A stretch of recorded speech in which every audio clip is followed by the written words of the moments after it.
2026年7月8日、中国地方の梅雨明ける。そして7月20日関東でも梅雨が明けたのだ。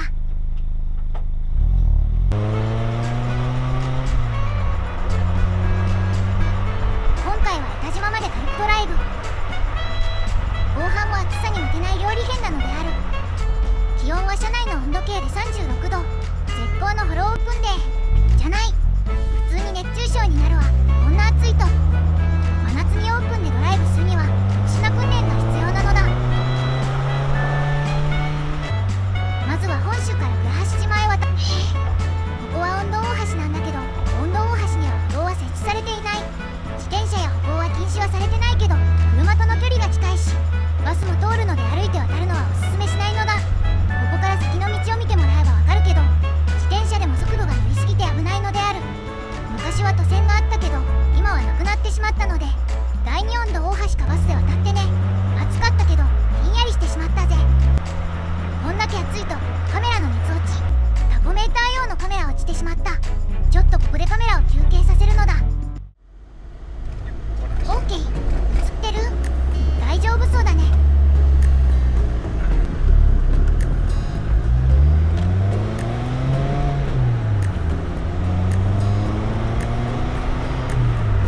この時期にカメラが熱落ちするのは撮影あるある。世のクリエイターは夏の撮影には苦労しているはず。ここからは夏の風景を楽しむのだ。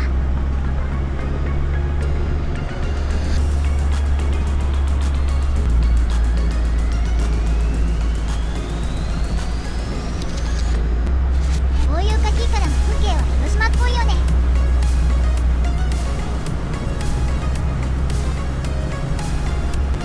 江田島に続く綾瀬大橋。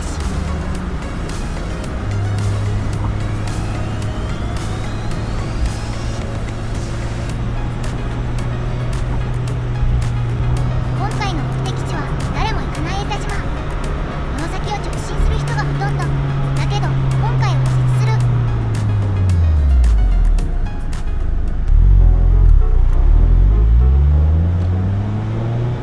ちなみに初めて行くんだけど、結構狭い道っぽいのとカフェと海水浴場しかないらしい。なので本当に何もないのか確かめに行くのだ。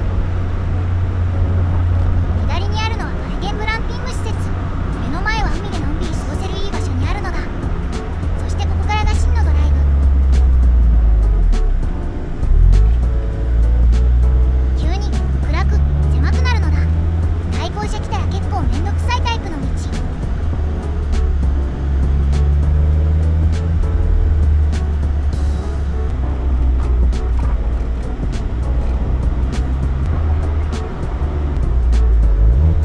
道が急に曲がったりと道路は結構めちゃくちゃ。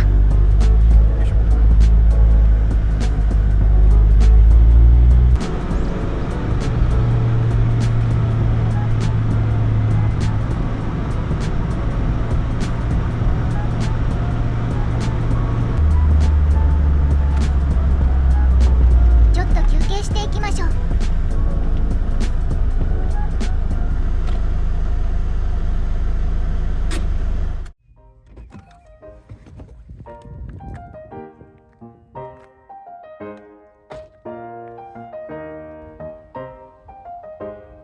暑いけど最高。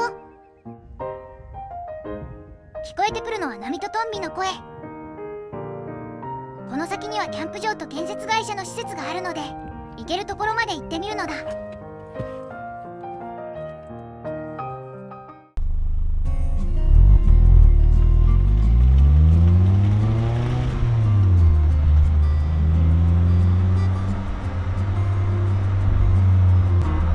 田島では質のいい石がよく取れて、江戸時代以前から海上輸送されるほど。明治以降の近代化において江田島や倉橋島の石は日本各地に運ばれてインフラの基礎となっているのである。国会議事堂の外壁や柱の一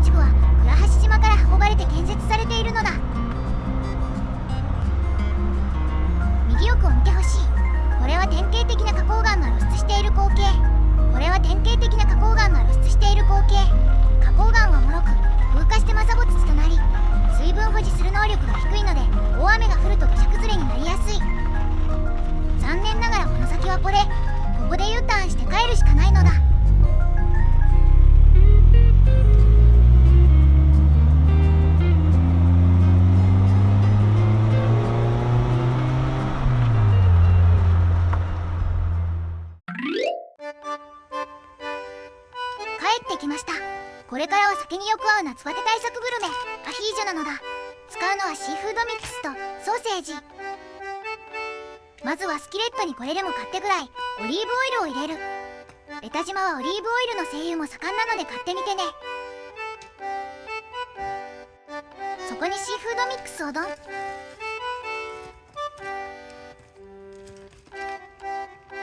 ニンニク入れるの忘れてた。辛いのが好きならたっぷり唐辛子を入れておこう。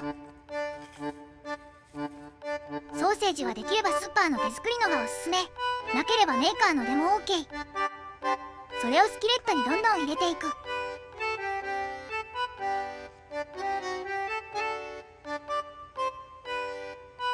準備はこれで OK。 これを火にかける。火加減は最弱にするのだ。アヒージョはオイルに出会って揚げ物じゃないのだ。弱火でブツブツ煮込ませるのが大事。余ったソーセージは炭火で焼いていこう。炭は国産のがおすすめ。匂いが少なくてじっくり焼ける。